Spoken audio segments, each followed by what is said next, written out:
Good morning, everybody. This is Steve Rao on World Edition. And on World Edition, we talk about news from around the world, innovation, our continuing dealing with a global pandemic and its impact on the United States of America and the world. Today, my monologue is dedicated to the late United States Senator Bob Dole. He was known as the Lion of the United States Senate, served in World War II as a war hero on the Italian battlefields, was a presidential nominee for the Republican Party in 1996. And it's hard to believe that it was a Republican senator that, yes, worked with progressives to push through food stamp legislation. He worked with President Clinton on a number of progressive issues, and even tried to push President Reagan for tax increases. Most people who knew Senator Dole just knew him as Bob, a good and decent and honest man who served his nation for 79 years. At his side was his wife, Elizabeth Dole, herself a formidable political leader in America, still alive today. She served as the Secretary of Labor, the head of the Red Cross, was even named as a potential presidential candidate. This was a powerful couple, a good couple, a decent couple. And I could go on and on about all the things Bob Dole did in his career, but we're going to talk about it a little bit today on the show, along with talking about Chris Cuomo being fired, the ramping Omicron variant, although we're not going to talk a lot about vaccines or anything like that on the show, but we just wanted to mention the fact that the Omicron variant is growing, and talk a little bit about Russia and other issues. But at the end of the day, I want to say this. We all should be very lucky that we were able to live a lifetime and see a man of Bob Dole serving the public. I can only hope that our children and our grandchildren can read back the history books to know that there was, yes, a Republican senator who had conservative values, but who always put his love of country first. That is what President Biden said about his colleague in the Senate and also longtime friend. We pray for the Dole family. Our America has lost a great hero. But how lucky we are that we painted history with remembering his tremendous, tremendous contributions to our great nation. Senator Dole, we are grateful. We are grateful as a nation and world that we saw and were the beneficiaries of your great leadership. On today's show, we have with us Mark Lee, Nick P.O.D, and others from down around the world. We've got Sasha Starr with us, who's joined us from Canada. And of course, he is a master chess player, as well as a great person in terms of having knowledge of investments and things along those lines. So definitely glad to have Sasha with us as well. Sasha is really an amazing individual. So we're glad to have Sasha. And of course, the big boss, Nick, here as well. Well, folks, I wanted to just open up my monologue today on Senator Dole. Probably didn't do it justice, but how do you honor a man of such great stature and caliber? But I think I was able to just make the point that this was a Republican who was a good man, a decent man, a man who worked across the aisle, was a war hero, served his nation, and was hurt. He had the one arm he couldn't move. Lots of lots of suffering that he did serving this nation. But how many of you remember Bob Dole? Why don't we just talk about him real quickly? I mean, Sasha, I don't know in Canada whether you all knew Bob Dole or maybe it's just an American thing, but I'm sure you heard of him. Yeah, I remember a time when he was quite active in politics, and he was a contender to become president of the United States at one point. Lost, I believe, to Clinton. Um, yeah, I agree with your statement that he appears to be a decent man, and he serves his nation really well. Yeah.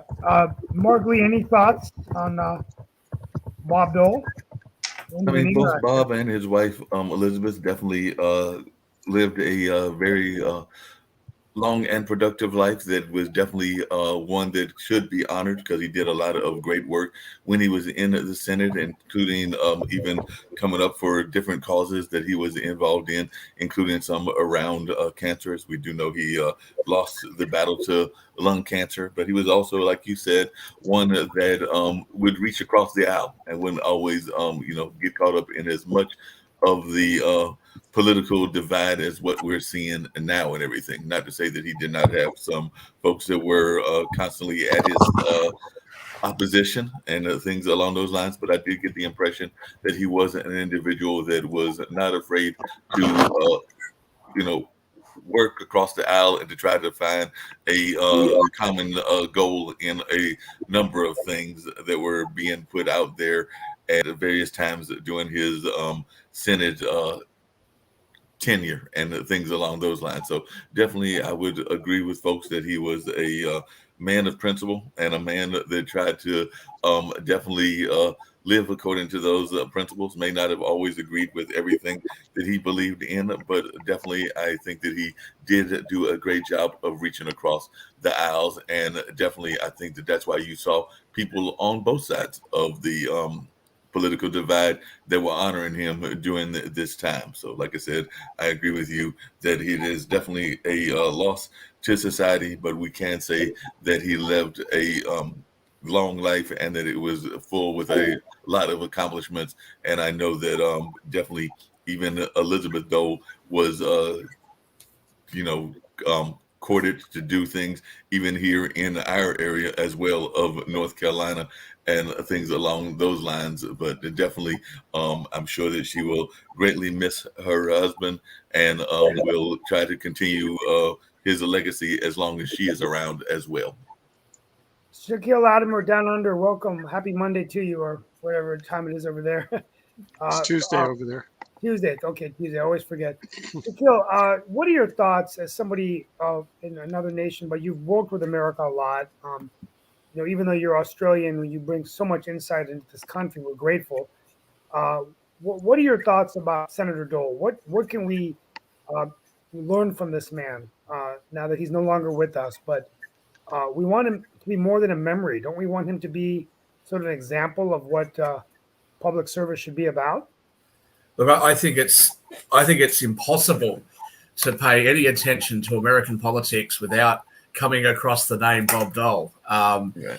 And when I saw the article this afternoon about his passing, I actually have a book on my desk. I haven't read it for a while. I haven't read the whole thing, but it's what you should know about politics but don't. And I bought this because I wanted to understand a bit better the differences between Democrats and Republican issues and where they stand on issues in the United States.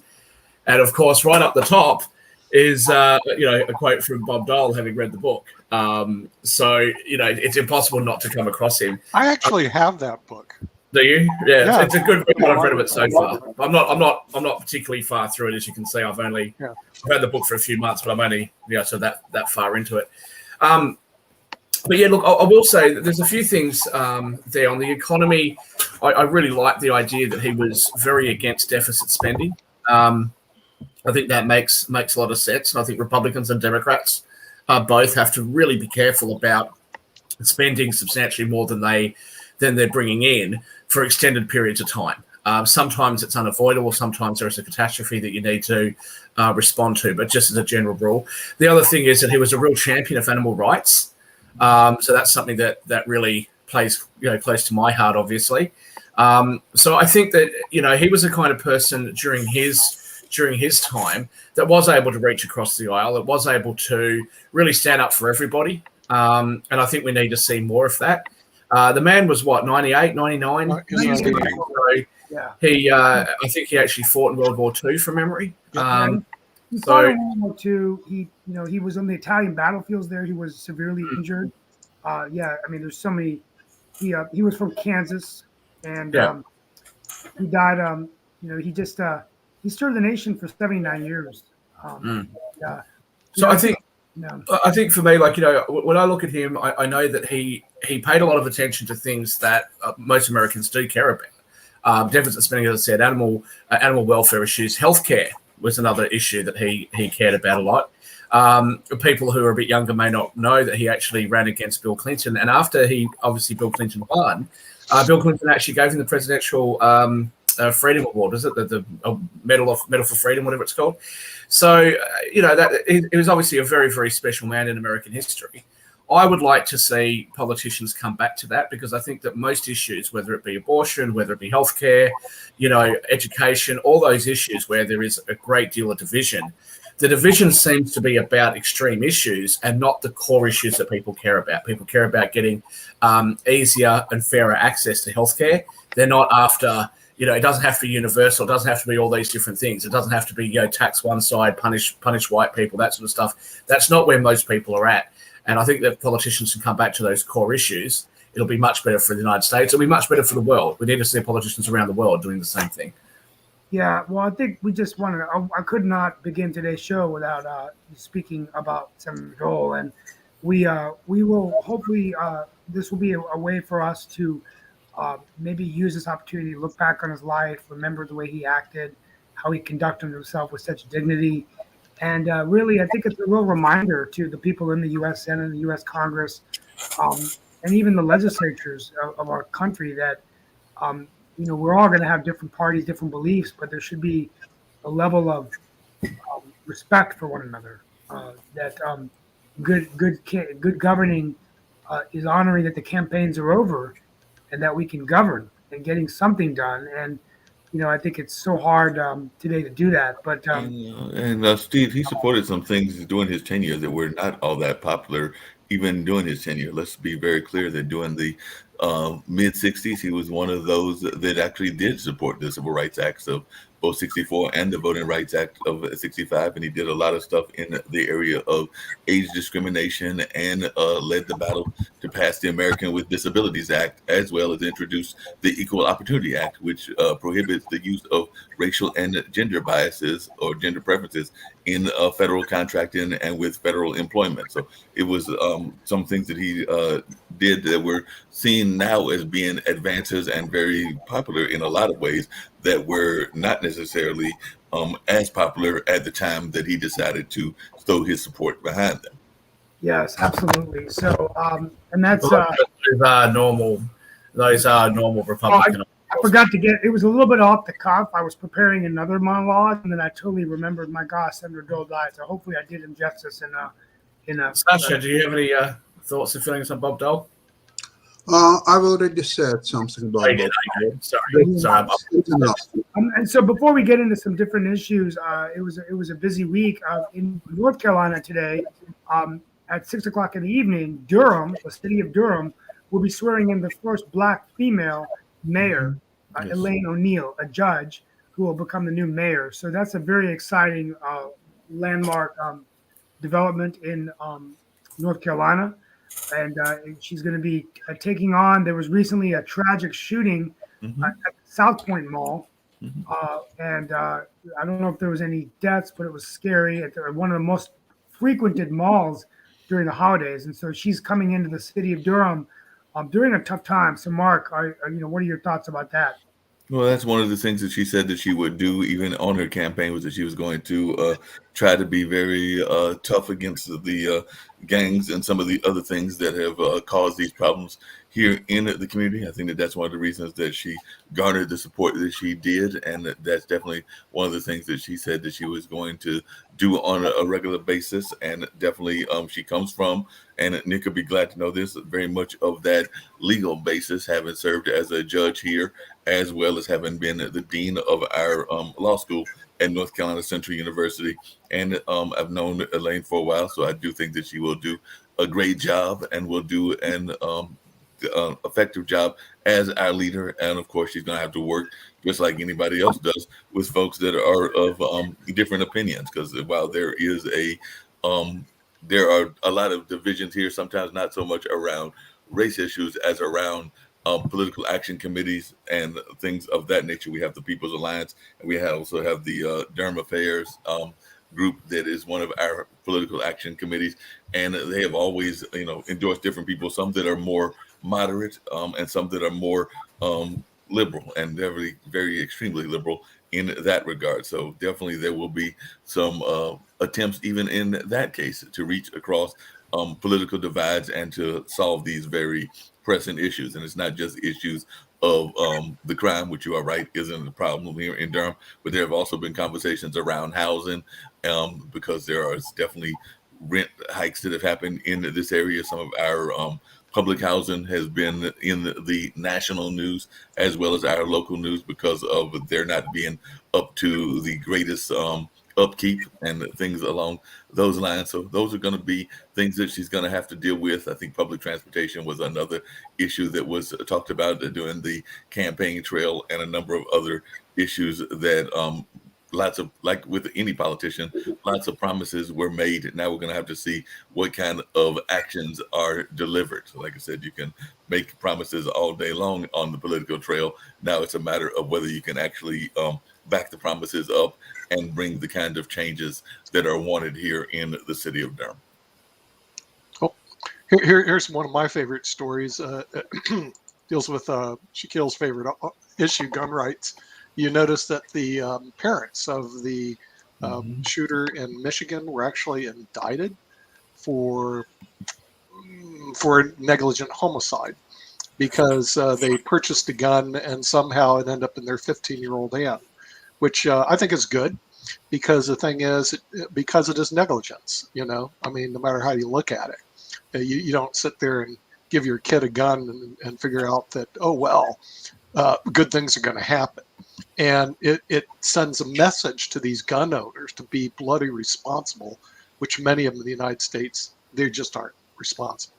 I'm sorry. Nick, now, it doesn't mean that all of them are irresponsible, but some are. But that certainly did hit the news.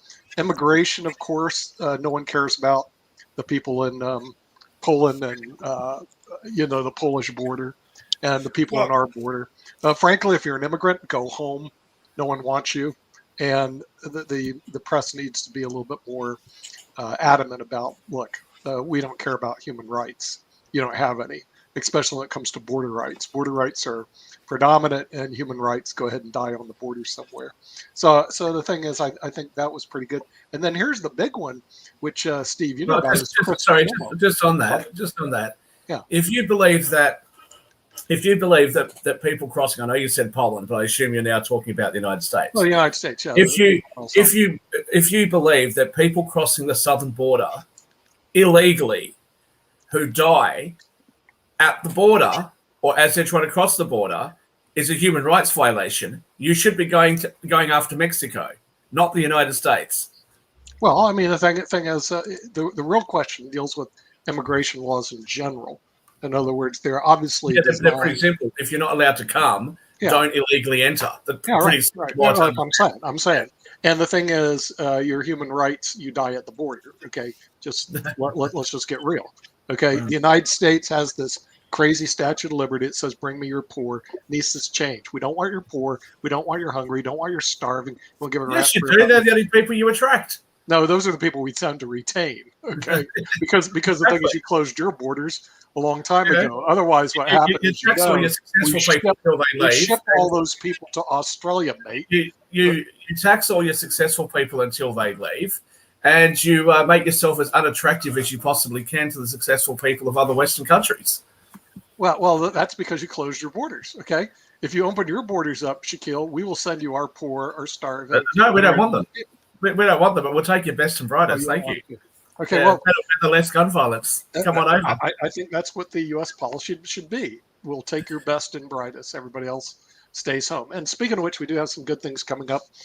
Sebastian from Play Magnus, the World Championship guy, is going to be on World Edition. Actually, he's going to make a brief appearance to update us on the World Chess Championship this Thursday.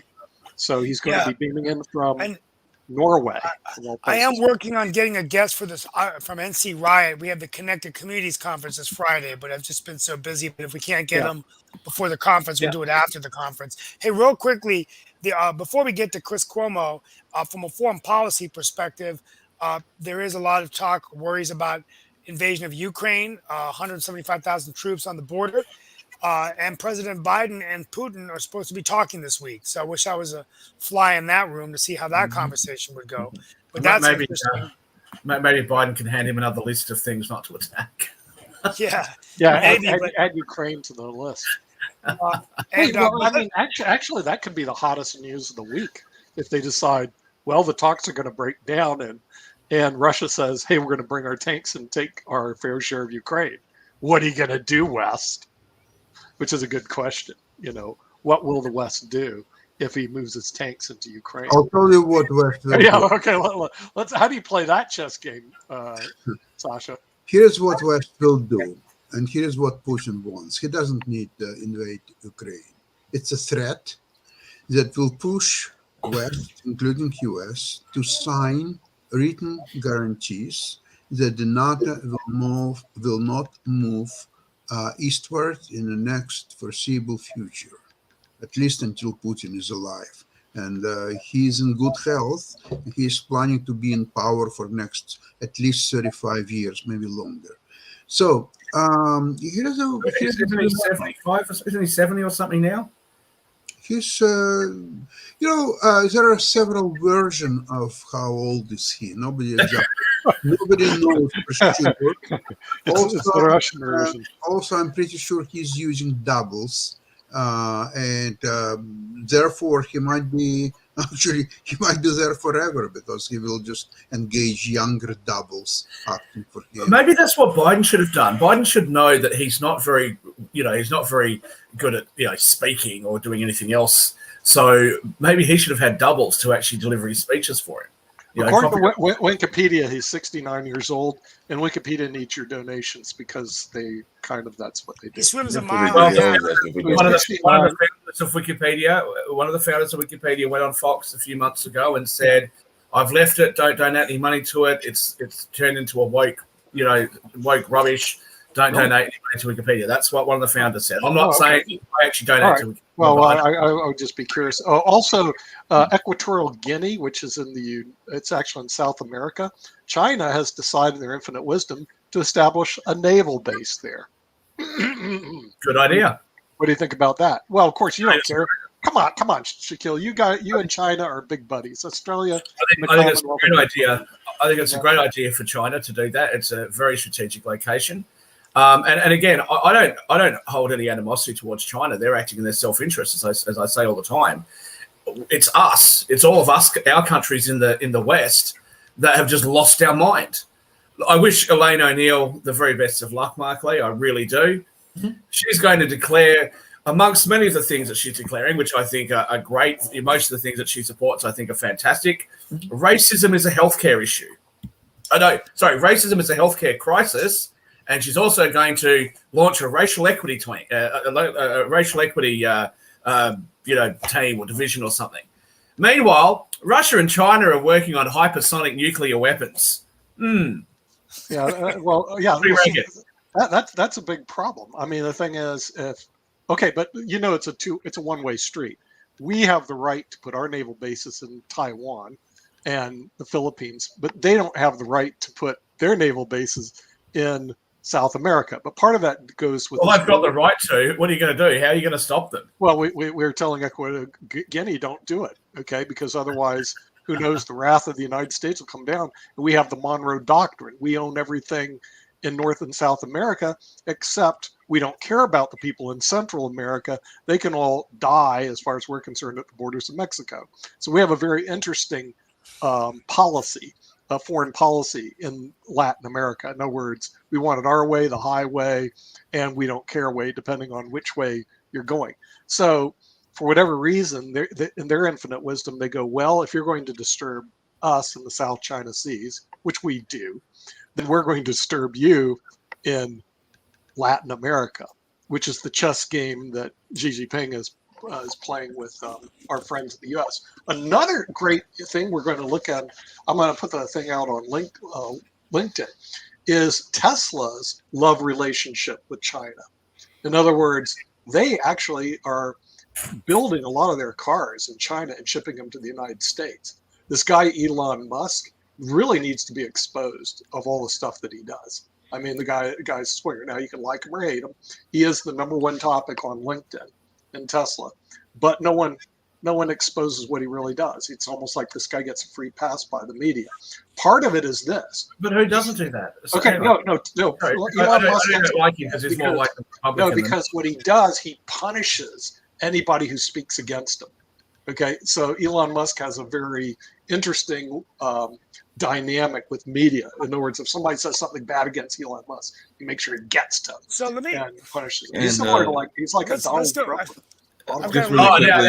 Just really quickly, Shaquille, just really quickly on the gun issue and on the issue of race in Durham, that's been an issue in terms of Durham politics and Durham history for decades. I mean, it's been an issue in terms of like the race relations that exist here and the things along those lines. Can you hold on one second, Shaquille? I'm just saying, but part of what she's doing is, even when I mentioned the political action committees, those political action committees are divided around racial boundaries and things of that nature. The political action committee that I first mentioned, People's Alliance, is considered basically a liberal white political action committee, whereas the Durham Affairs is considered a predominantly African American political action committee. Let me ask you a question here. Let me ask you a question, right? Now, I haven't spent any great time in Durham, okay, so I don't know.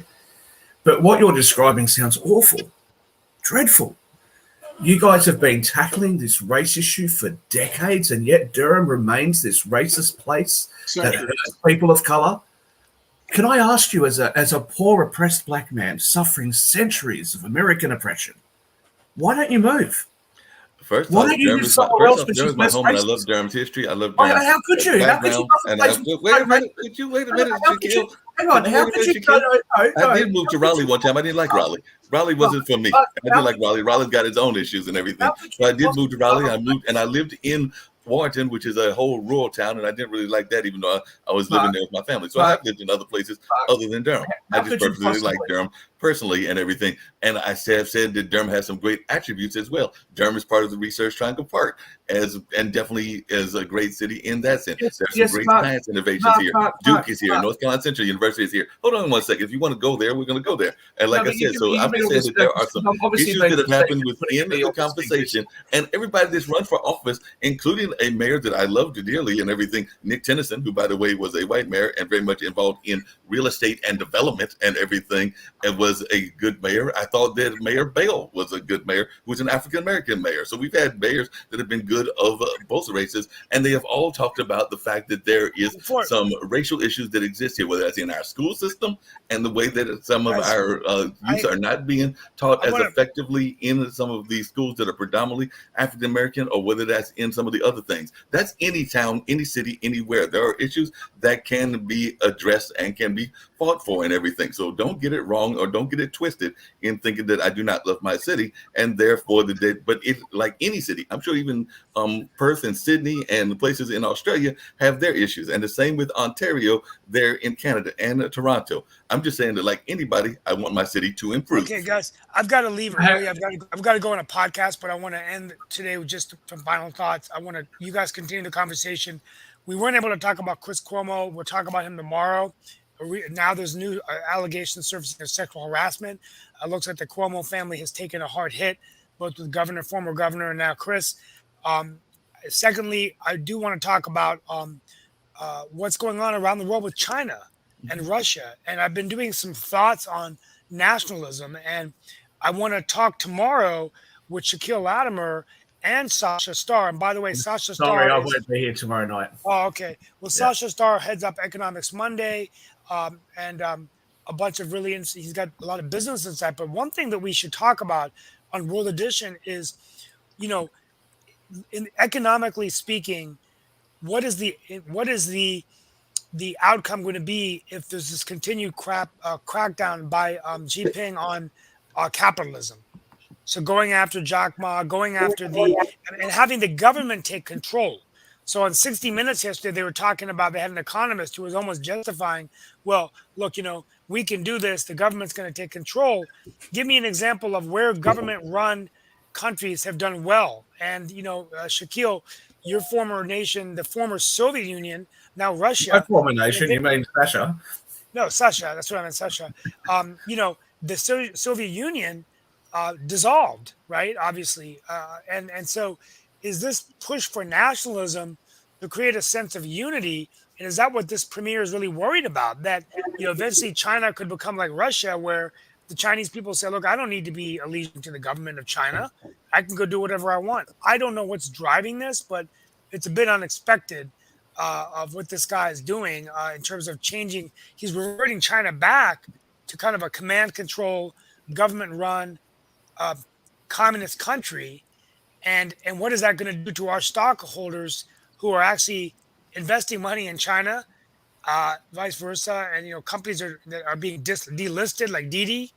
So anyway, we could talk about that tomorrow. I've got to run, but that's going to be our conversation tomorrow. Okay, team?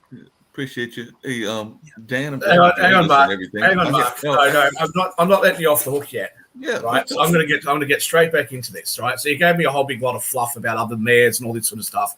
Here's a very simple question: how could you love a place that is that racist? I'm happy to stand corrected. Happy to stand corrected. No.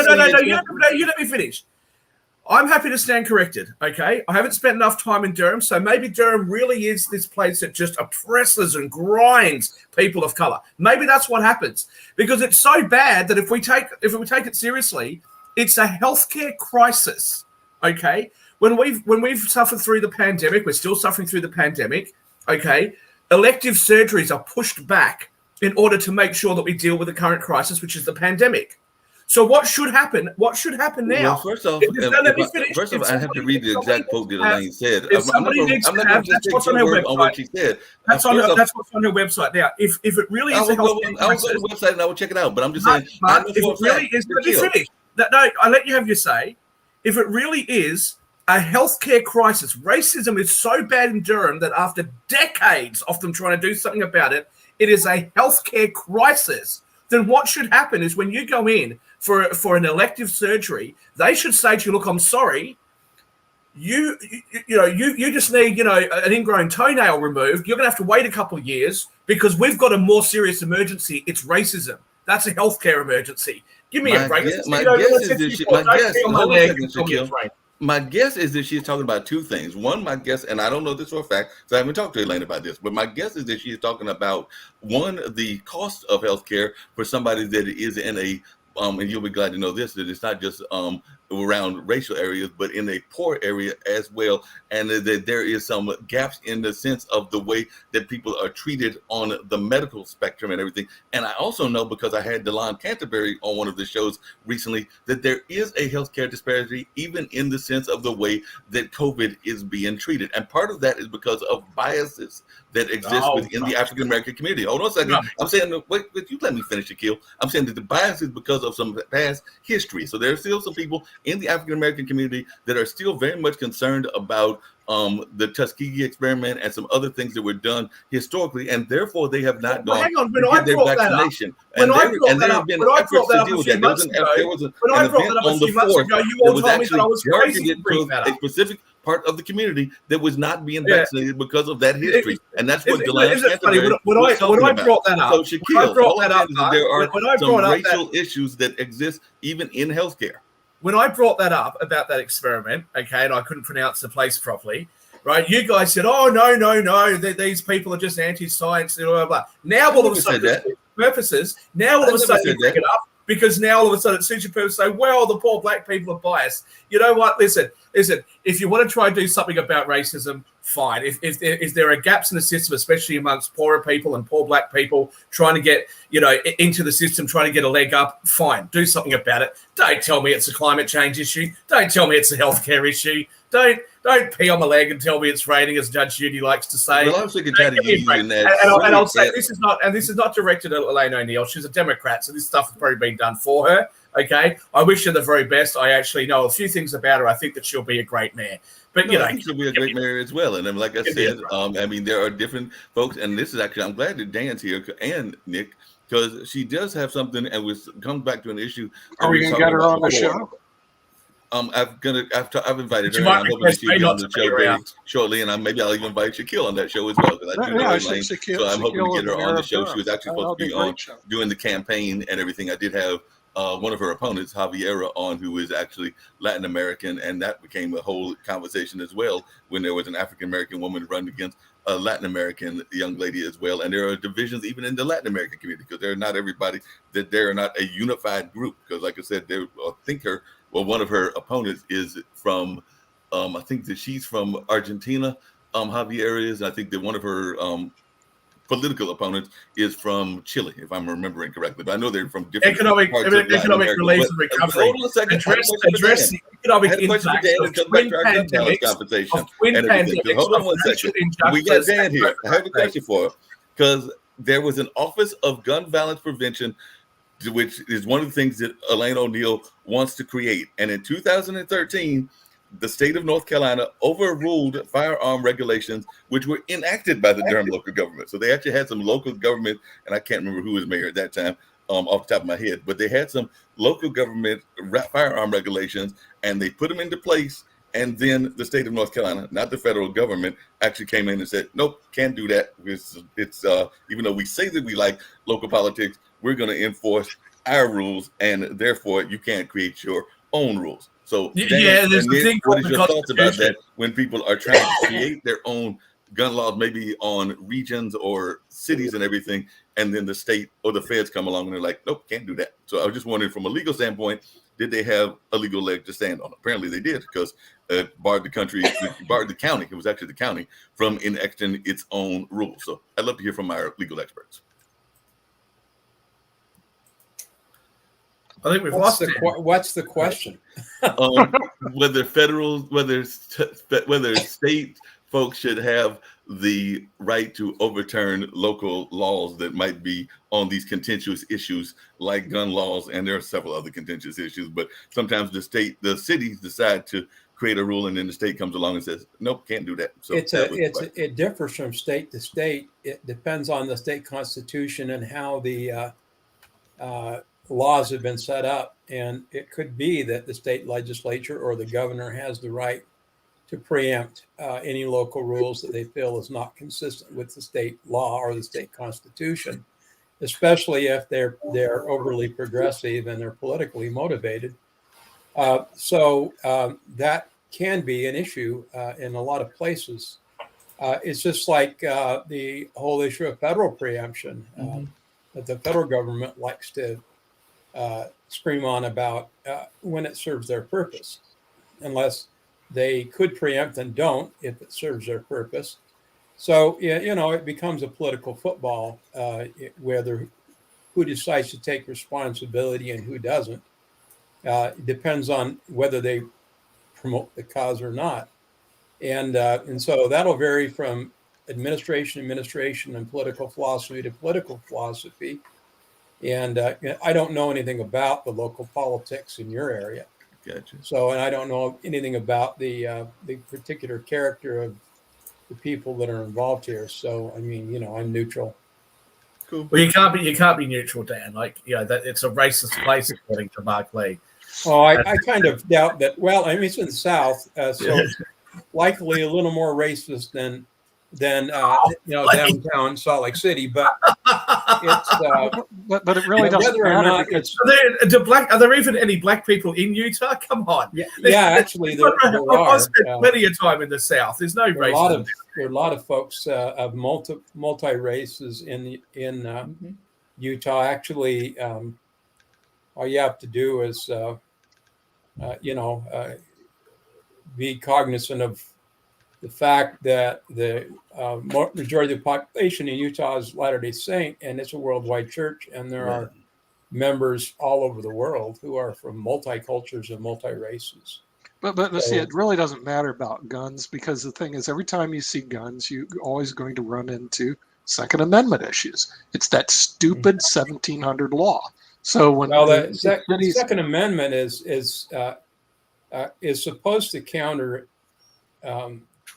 the government's ability to control the people. That's Yeah, but part of it. but that's not what it's turned into, Dan. What's turned into is the people, these maniacs that think everybody in the world should have a Well, gun. take care of the wackos You and know? you let everybody else have their guns. I mean, you Well, know, I would certainly agree with that.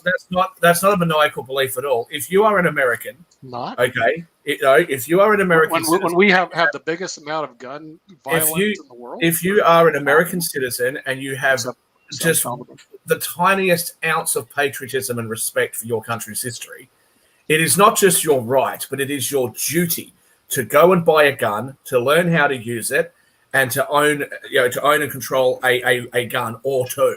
That is your or duty several. as a patriot to your country. Yeah. Well, where do we get If that? I was ever to go through the misfortune of becoming an American citizen and giving half of my worldwide income to the United States government for the pleasure of this misfortune, the first thing I would do is go and buy a gun and become a member of the see, that's totally wrong. Well, I The mean, first thing they should do, right? they should do is they should test you, they should tax you, and they should make sure that you pay insurance. Test and insurance is good. Okay, right now the thing is you don't go through any testing. There is no insurance. It's totally wrong that a guy like you can come to the United States and go buy a gun. Totally wrong. Okay, and that you can run and hide behind the Second Amendment. In what places? In what places is it easy for me to get a gun? Do you think it's easy for me to get a gun in New York? Do you think it's easy for me to get a gun in New York or in the United States? You're going to eventually get one because of this stupid Second Amendment. So what you got to do is throughout the Second Well, Amendment. the Second Amendment isn't stupid, Nick, and you know it's not. You're being the devil. No, I don't like the Second Amendment. I don't like any of those amendments, and I don't like to be bound by laws that were written in the 1700s. Nick, what Nick wants, I want to be bound by laws that are written for the 21st and what Nick has done. I see. What Nick has done is he There we spent go. so much 20%, time. baby. He spent so much time in academia that he's worked out that the best way for him to move forward, giving all the advantages that he's had because of the freedom that the United States has had, is to turn back into some sort of socialist utopia like the failed ones of the US. Like Denmark. Trying to But cancel all those everybody other else's countries, white like privilege, Denmark right? is not socialist. Another Sweden one. is not socialist. Yeah, if you want to be those countries, Nick, they're not socialist. Yeah, baby. Well, I'm going over there during the summer so you guys can eat some hot. Well, dogs. I mean, the gun laws aren't racist because anyone can own one. Oh no, they're not. I'm not saying they have anything to do with racism. It has to do with stupidism. Okay, No, in other words, the thing actually, is, it doesn't. here's the rule Mark- under the Second Dan, Amendment. Any Mark would stupid probably- person Mark can would buy a probably gun. That's conclude. wrong. Mark would Bad probably rule. conclude that it is racist because if everybody can do it, that's racist. Black Well, Mark's people, here and he especially can speak. I did not say that, and I hate when you Mark didn't guys say agree. that. You always, Oh, you always. Well, since if you always want says racial that equity, you Mark, guys if said you want this racial equity crap, what you want is special treatment. You want to tear white people down and put I black am people not trying to up. tear no Because white people people- down. people I hate of when you color- guys take people words of in my color mouth, can't- and I'm not having That's it today. racist I'm not having it too, today. I'm not Shaquille. having it this week. I'm not having it the rest of the year, Shaquille. You can sit there and tell them lies all you want to. He's Well, gonna what does tell racial you. equity mean? That's a definition of racial look, equity. And I'm sure look. you're going to turn around and say, well, I You know, know you can somebody ask who him. promotes racial Shaquille, you equity who can doesn't ask him. believe But that. that's not That's Mark's what racial equity is. definition. That's not what Mark Ask him. It's believes. right there. Mark believes that all people should be treated equally under the law. Yeah, well, That's you know not what, what Mark said. Mark, we That's don't not need what you Mark has anymore said. because Show after Dan, show after show after Dan show after and show. That's Shaquille- not what Mark has said. Dan and If you Shaquille watch will my tell interviews, you what if you watch think. my various shows, you probably have not been watching them because Dan actually got it right. Well, Mark, the thing is, I've Dan put and Mark you will on the tell you what spot you think. several Well, Nick, times. you know, I've I put you remember on the spot born and in I've said if we do Silver this, it will mean that black and whites will be treated differently, and you've gone absolutely fine. And every single time I've brought it up, you've come up with some weird, wonderful justification for why black people should get special treatment. So don't pee on my leg and tell me it's raining and say There you you just go want with to that pee on your leg. you want I'm special not having treatment. that either. He loves me a Judge break. Judy. Give me a break. Loves Judge Judy. He's like wearing that old saying out as Right, well. right. Yeah, it's getting old. Yeah. It's getting Oh, here's wild. another one. Beauty fades, dumb is forever. I just bought that book, but it's written for women, so it's no good for me. Oh, okay. I see. Okay, so let's be respectful of one another. First Right. of all, Why if I start there? I got a show I got to get. Nick was born with a silver spoon, so he's more I likely love it. to be liberal than the rest of us. But you know, he's had privilege all of his life. You know, and so But we like Nick. He's a good There you go. man. Yeah, what's right? wrong with that? Yeah, that's right. You Well, know, sometimes. Yeah, Yeah. no, it's a good thing. Shaquille, I think the progressive movement in the United States is calling things racist that aren't. They're doing it to promote socialism and trying to create some sort Wait, of hold it, Dan. constitutional right for economic equality when the founders there of the is none. United States were socialists. We They get said, okay, the wait, Dan. They say in their preamble, all men are created equal. What's Yeah, more that's right. socialistic than that? Okay, No, there's nothing wrong with that. That's the way it should be. Okay, But so everyone let's should have an equal opportunity under the law. Our friend from Australia doesn't believe the United States is a socialist country. It was founded on socialism when they said all men are created equal. No, that's not. But that's why You they have the actually Bill of teach Rights that law you don't somewhere? like so much of. All right, You actually, hang on, you actually teach law somewhere. You actually teach these subjects, do you? My all goodness. men are created equal. That's what Well, it and says. you know what? Say that all Finish the people rest are of that, equal Nick. law. We- That is all men are created equal. being founded on socialism. They're bestowed Wow. by their creator with certain inalienable rights, Yes, there you go. right? That means the source of power is not the government, it's God Almighty. But it's all equal. That's what And- it says. All men are Nick, all Nick, equal what it before the doesn't eyes of say- God and before the What it law. doesn't say in the Constitution anywhere is that all men are created equal, and so therefore all men must at all times be equal to each other on every single subject.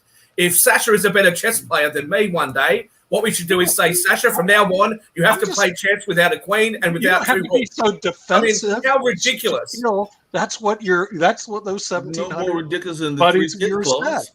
Okay, that's One what of- they said. I didn't Well, say it. One of the What- things, what- okay, Nick, come And on. no more ridiculous than the 3/5 clause, which is also part of the Constitution as well. Oh, what about the three-fifth clause? Well, Mark, what would you have Talk about preferred? that. What would you have preferred? Would you have preferred All what? men are created equal. Because that was That's a what I would prefer. compromise. All men created equal, No, not that if they are not free, that they're going to be counted they as should have 3/5 of a been. free individual. Yeah. Yes, and they should have been. But if they didn't enact the 3/5 that's clause, because it would have been much harder to emancipate the That's slaves. because of So these the founding people- fathers weren't happy The founding about it. fathers were racist. They They weren't just- happy about this. Okay, there was huge No, debates about the it. There was Democrats a were. compromise that was reached in order to Well, they were emancipate the Democrats or slaves. Republicans. So don't sit there and start making out, oh, we're a racist country because that happened. The The 3/5 founding fathers, they specifically Increased to the emancipate political them, power and then of you the guys slaveholding got states. It's part of the reason that the Civil War happened, but it was actually increased the political power of those slaveholding states because of that 3/5 clause. as in the Democrats. No, As in the Democrats. It's your Is founding that right? fathers that you worship. As in the slave-owning people that Democrats. Now, you got to remember some things. You have to take it in context. You know, Nick, you're trying to pull everything out of context. What And do you it's mean important context? to keep things in You know, context. what happens is Mark put a valid point on the table. Okay, those people that you worship that put the Second Amendment together also put 3/5 of a person together. Okay, you just have to live with that history, but you don't want to do it. You want to reject it. All right, Like so Nick, people are- Because how Nick, many you wanna take colonies the- were because you there and that Mark had wanna to take approve things the out of Constitution? context. And they were And you guys racist. try and make How out- many You colonies guys were were there trying that to make had out to how approve many the slaves- that was Constitution? just a racial thing in order How to many take away slaves power. did George In order to Washington take away power from the blacks. Come who So at what that did they time have to were not include to get the If South you to counted sign them on? all, they would have had more representation in Congress, and you would never have been able to emancipate the slaves. So, Mark, back to you. What would you have preferred There them to was have done? more power calls for during the hypothetical. Reconstruction era, and then certain racist folks from the South kind of systematically destroyed that as well. So Well, there's you can systematic argue that the destruction as well, 14th because Amendment there was made more slaves of us all. African-American, presence in terms of like congressional presence and things of that during the Reconstruction era as well. You can make the argument the 14th Amendment didn't free anybody, but it made us all slaves of the government. What? I mean, that's one thing that you could say, because the federal government overreached itself in the 14th Amendment, Okay. and spanked the South. Let's go to these. Let's go back to these founding fathers that put the Second Well, Amendment. I think that you're missing the worship. boat, Nick. What? I think you're missing the boat. What? Look. They're the ones that own I slaves. think there's a thing called the Civil War where Yeah.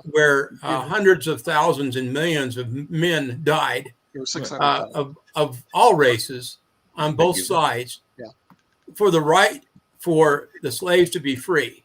Yeah, they had to correct what the founding fathers screwed up. If there are reparations to be made, it was with the blood and sacrifice of those people who died defending the rights of those, and the courage of Abraham Lincoln, who stood up and emancipated the slaves. I mean, when you look at all this and look at the sad thing that's happening with the Black Lives Matter movement and the demonization of some of these people who were brave and stood up for the rights of the people that were being underrepresented and underserved in the United States, it's a crying shame. It's a crying shame. You have to learn through history. Our Constitution is designed to be amended for that reason, right? That's the reason it was there. However, what happened with the 14th Amendment was it was a power grab by the federal government. And we all became, and with the income tax of 1918, 1917, we all became shadows of the government at that point. Yeah, when you go back and look at your history and look at your economics, we were all free except for the slaves, and they became free through the Emancipation Proclamation. Blood and treasure were given to free the slaves. It was after that look at our people, Nick, since you're Mormon, our people were murdered and exterminated from the state of Missouri after the Civil War. And they wear that badge all the time. Dan, how come I've never heard you? Dan, how come I've never heard you ask for reparations from the Catholic Church or the mainstream Protestant Church? No, that's right. That's right. There We tried to get help from the federal government. They refused to step forward and help the Mormons in their plight. We had to freaking pack up and go to Utah in the freaking middle of the winter in order to get out of the country to keep from getting murdered. And then the federal government sent an army after our asses and tried to kill us, the Johnson army.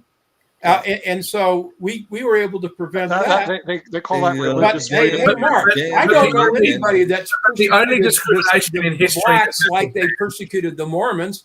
Exactly, because the only discrimination in history that matters, apparently, is what happened to Black African Americans, what happened to Indians in India under British rule. Who cares? What happens to all these? I mean, who knows what sort of travesties happened in Eastern Bloc countries under Russian rule? But nobody cares. Nobody cares. All these can't say that. Like you said, I paid attention to some Well, of the travesties that happened in it's only about the color of someone's skin. And at the latest USC game, there were a bunch of USC students that were derogatory towards the Mormon players. And even though there are Mormon coaches on their own team, I mean, so what we need is a greater measure of civility, a greater measure of kindness, a greater measure of acceptance for each other, and nip this race baiting in the bud. And I mean, the problem is that we've had the first black president, Barack Obama.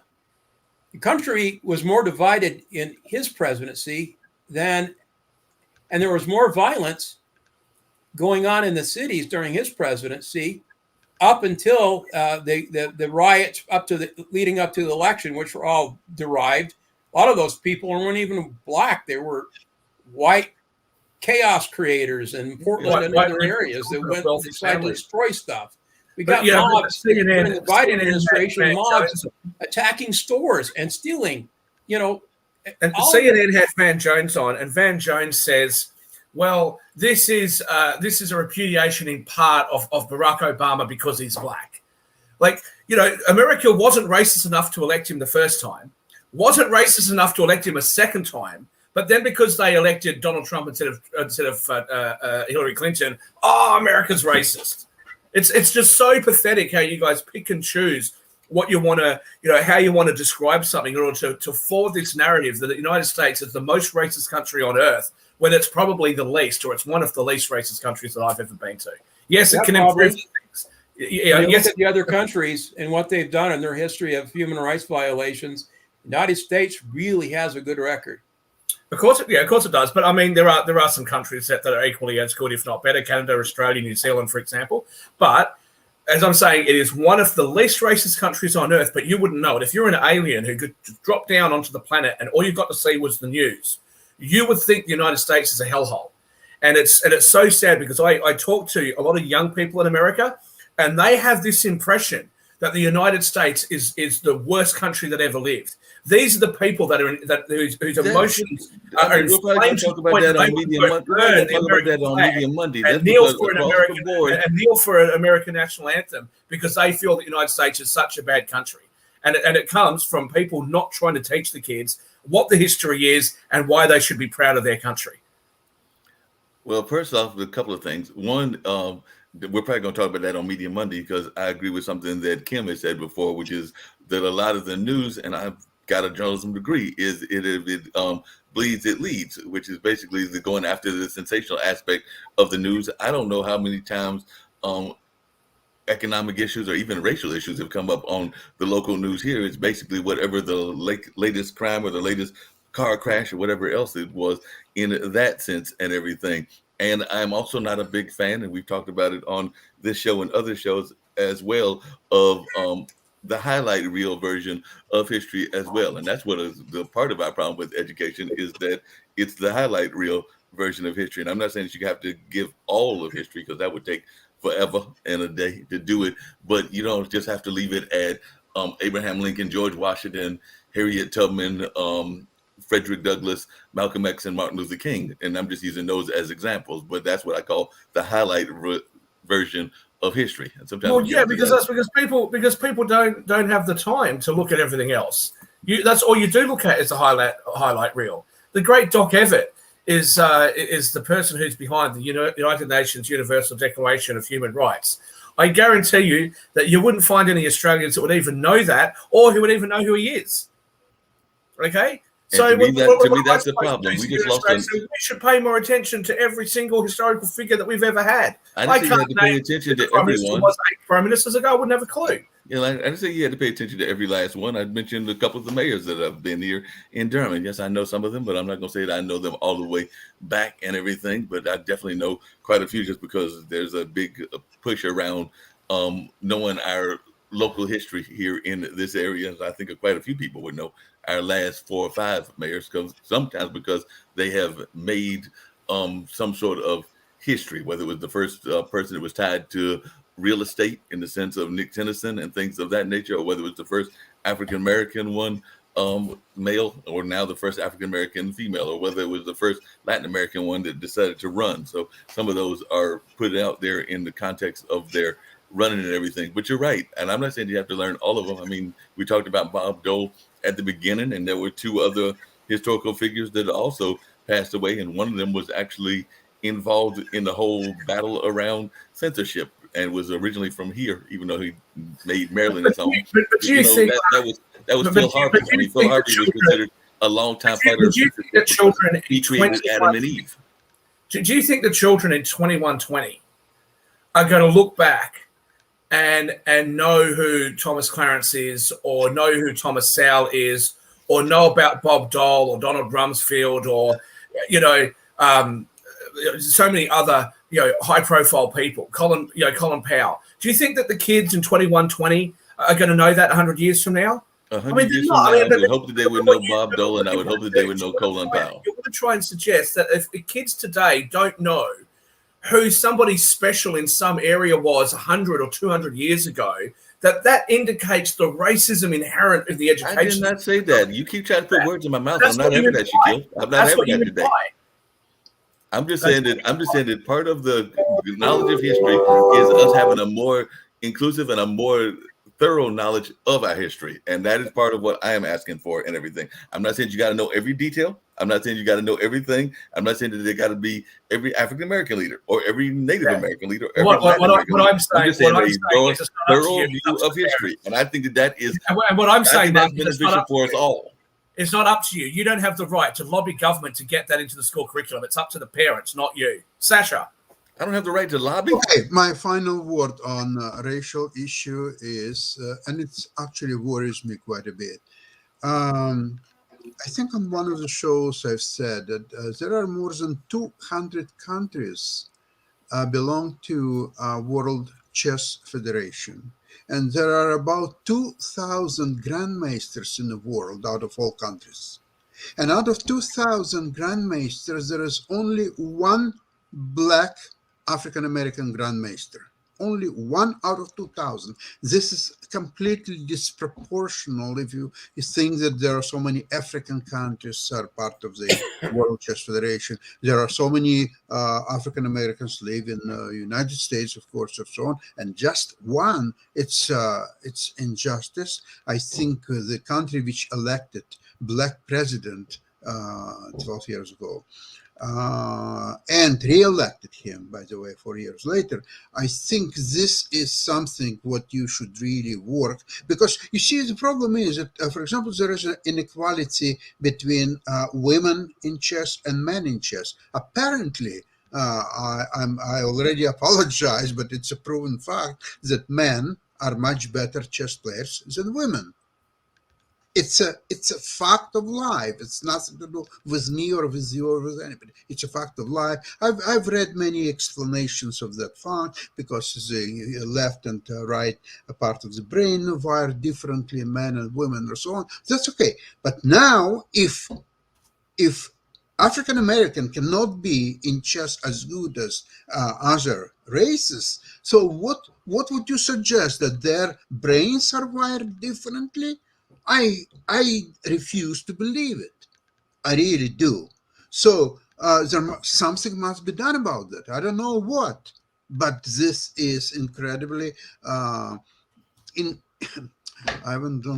know. I can be furious about that, but it's not going to help to any process. And until black communities will start paying more attention to brain development of their student, and try to elevate their status in chess, which is considered to be very intellectual activity. And there is a world championship matches being played right now. And by the way, that one African American grandmaster, he is participating in a world championship as the MC.